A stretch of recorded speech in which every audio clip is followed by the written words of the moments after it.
Year end is coming and new beginning is coming as well.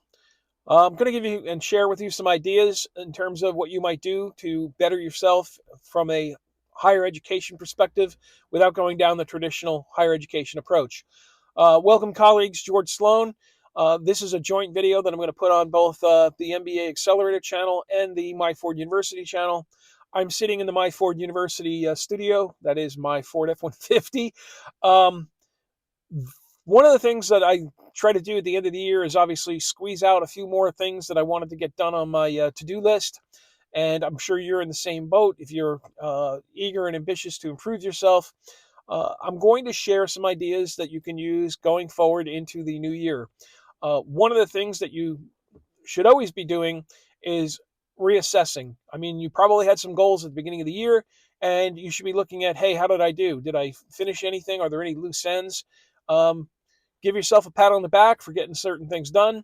Uh, you can criticize yourself for not getting certain things done, but don't be too harsh. As long as you got some things done, you've moved ahead than where you were last year this time. So I would highly recommend that once you've done that, you start reassessing and thinking about what am I going to do for the coming year. And I would set some very ambitious goals if you can. Don't try to set them to all be done in the month of January. Just get started. That's one of the key things I talk about all the time. I got people that talk to me, oh, I'm going to do this, oh, I'm going to do that, blah, blah, blah.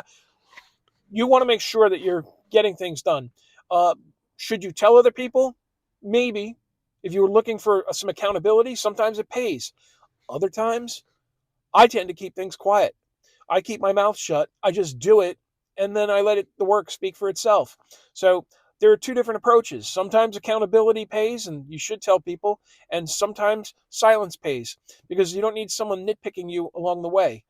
Do what you need to do it quietly, and then get it out there. So what am I going to be doing in terms of looking at the first of the year?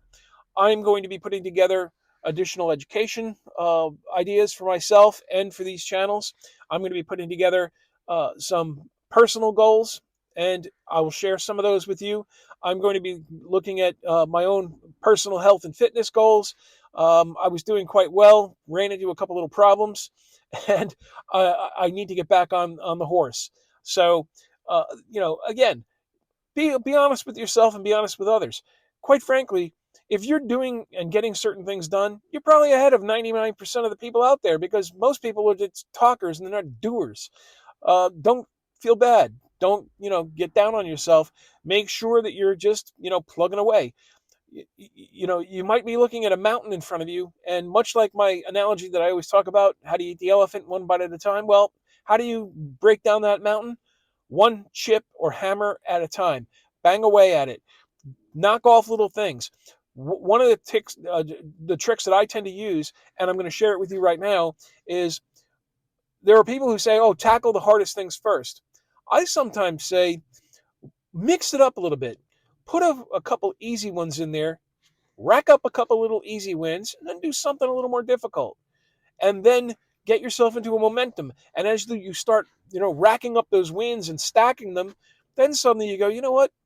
Damn it, I'm going for the big one right now. I'm going to go and hammer away at that big one.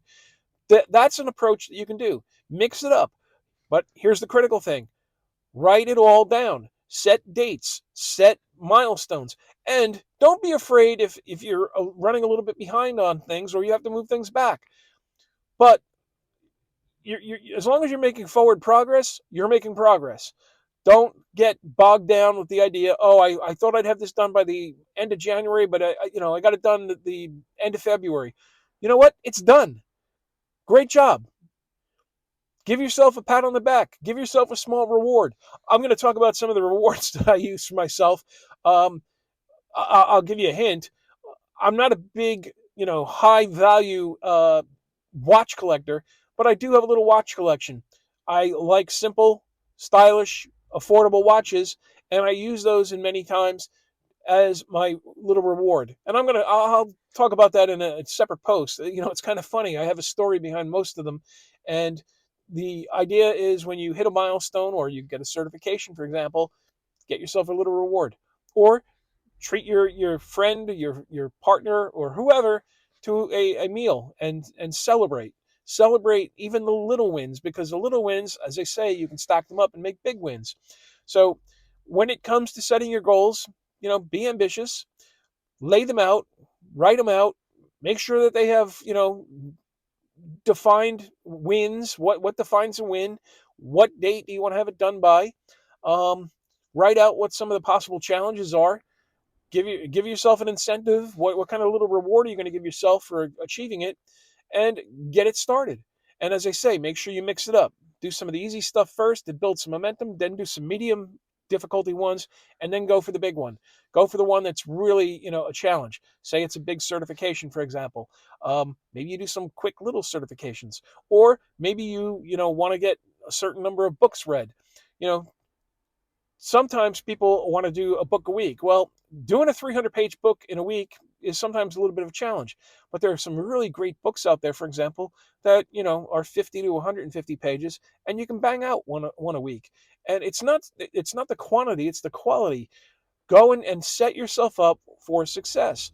Find ways to get those little wins and stack them. This is the when it comes to setting, you know, year ahead goals. This is the one of the best ways to do it. And again, don't beat yourself up. Some things have to slide. Sometimes things take a little longer than you anticipated. As long as you're moving forward, again, you're ahead of 99% of the people. Just do it. Just start. Oh, I'm going to write a book. Oh, I'm going to do this. Oh, I'm going to do that. I hear it all the time. Just start. I've written about this. You're not ready. You are ready. Just start.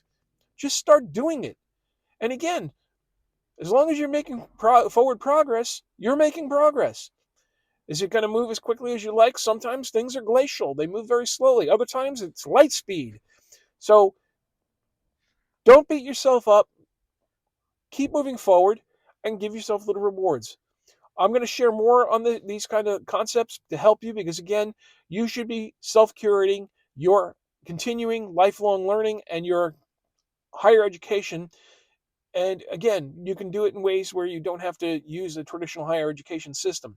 So with that, let's wrap it up a little bit, and let's just say, if you're interested in this kind of material, if you haven't really explored the website, I would consider doing it. It is myforduniversity.com. Lots of great resources there for you. The other thing, I have the MBA Accelerator channel, which is a sub-channel of the Myford University channel. If you're very interested in MBA-oriented education without wasting all the money and the time, I would consider going over there and taking a look. There are products coming on that. So, with that said, I'm George Sloan. I want to thank you for your continued participation and viewership. Look forward to closing out the year with you and opening up the new one. Myford University and the MBA Accelerator. Learn it fast and apply it faster. Get those real-world results and get them as quickly as you can. Want to thank you for viewing, and we'll see you the next time.